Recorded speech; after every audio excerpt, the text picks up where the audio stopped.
யோபு என்ற பக்தர் கூட அவர் அவ்வளவு பெரிய ஆளாக இருந்தாலும், ஐஸ்வர்யவானாக இருந்தும் அவர்கிட்ட வந்து பிசாசு சோதிக்கிறான். நீங்கள் சும்மாவா அவரை நிற்காம விடுறீங்க அப்படின்னு சொல்லி அவனுக்கு அவ்வளோ ஐஸ்வர்யமாக கொடுக்குறீங்க, இவர் கொடுத்துருக்கனால தான் அவன் உங்களை விட்டு பின்மாற்ற மாட்டான் சொல்கிறான். அப்போ ஆண்டவர் சொல்கிறாரு, இன்றைக்கி தான் அதான் பாருங்கள், யாராவது ஒருத்தன் மனுஷன் புகழ்ந்துட்டா போதும், பிசாசு என்ன செய்வான், அவங்க வீட்டில் என்ன செய்வான், குடி கொள்ள ஆரம்பிச்சிருவான். ஆகையினால எச்சரிக்கையாக நாம் இருந்து ஜெபிக்க அவசியம் உள்ளவளாக இருக்கணும்.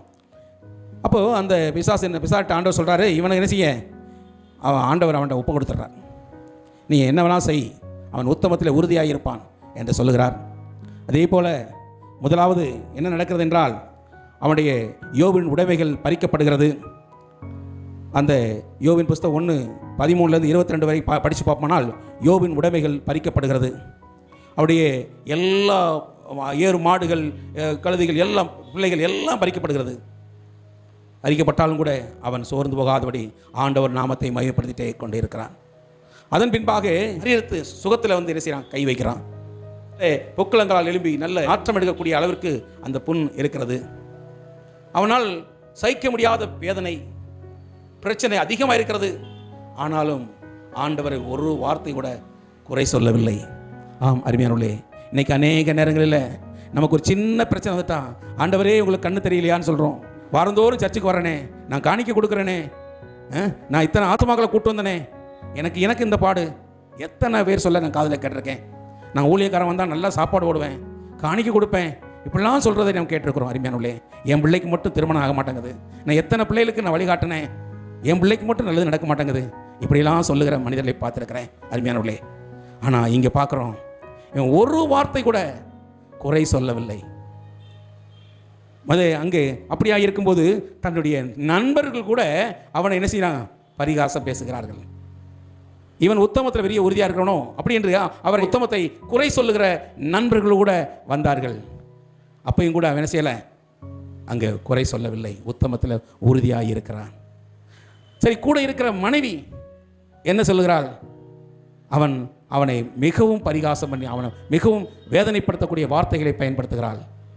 உத்தமத்தில் உறுதியாக இருக்கிற இப்படி இருக்கிறேன்னு சொல்லி அவனை இவ்வளவோ இதாக பேசுகிறான், மனைவி பேசுகிறான். அவர் சொல்லுவார், பைத்தியகாரி, நன்மை பெற்ற கையிலும் தீமை பெறக்கூடாதோ என்று சொல்லுவார். இப்படிப்பட்ட வார்த்தையெல்லாம் கேட்கும்போது மிகவும் கடினமாக இருக்கிறது. இப்படிப்பட்ட உலகத்திலே நாம் வாழ்ந்து கொண்டு இருக்கிறோம், இப்படிப்பட்ட காரியங்களை வாழ்ந்து கொண்டிருக்கிறோம். எத்தனை இன்னல்கள் பாடுகள் வந்தாலும் பிரிந்து ஓடுகிற மனுஷரை பார்த்துருக்கிறோம். இங்கே பார்க்குற அந்த மனுஷன் இவ்வளோ பாடு வந்தாலும் அங்கே ஆண்டவரை பிடித்து கொள்றதில் விட்டு விடாதபடிக்கு என்ன செய்கிறாங்க, ஆண்டவரை பிடித்து கொள்கிறார்.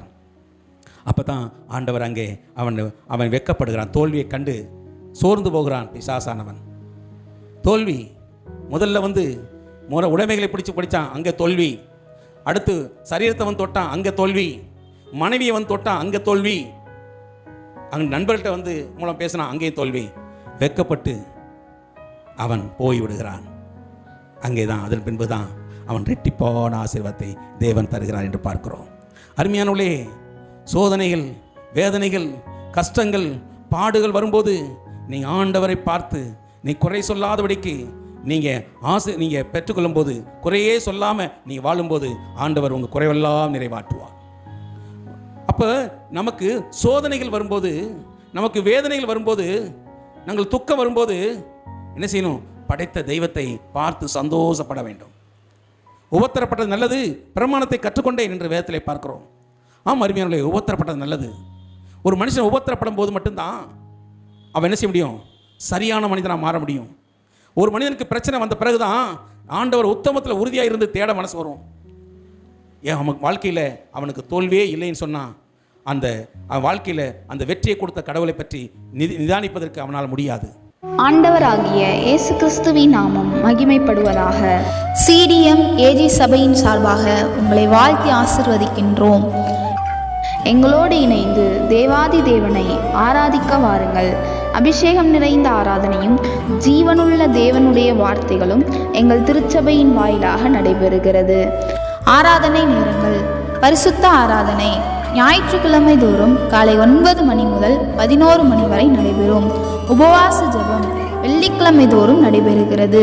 பெண்கள் கூடுகை மாதத்தில் கடைசி வியாழக்கிழமை நடைபெறும். போதகர் ஐக்கியம் மாதத்தில் கடைசி திங்கட்கிழமை தோறும் நடைபெறும்.